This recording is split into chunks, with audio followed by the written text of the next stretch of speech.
In TravTalk India's second tourism conclave, Accor discusses the growing importance of travel agents' fraternity in the times to come. We need consumer confidence to be able to have everybody know and understand, what has been certified, what is the certificate of health. The travel agents, they are the authority.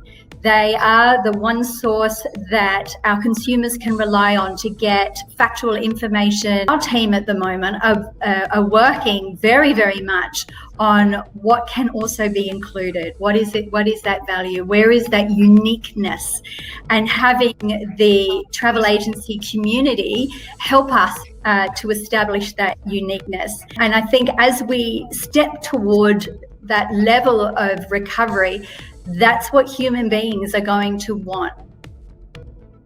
In order to enhance destination awareness amongst the Indian travel trade, the Tourism Office of Spain in India is organizing a webinar on Wednesday, April 29th at 3 p.m.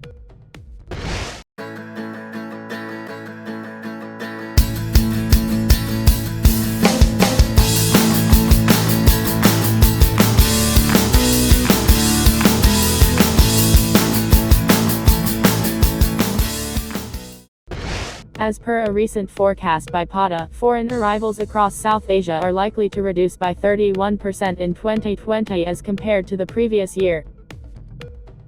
South Africa Tourism conveys their message for the travel trade. South African tourism, having been sitting and engaging collectively with its government partners, with its private sector partners, with all industry players across the globe, I've also realized that as much as COVID-19 has literally paralyzed all travel across the world, we have decided and we are conscious that we need to continue to sustain our presence globally. And that comes in, and that's where digital engagement comes in. We've embarked on digital engagement. We've enhanced and elevated our efforts in reaching out to trade. More important now than ever is the education of our sales force within the travel industry across the globe. In India, in Middle East and Southeast Asia, we have gone intensive efforts into training the sales staff.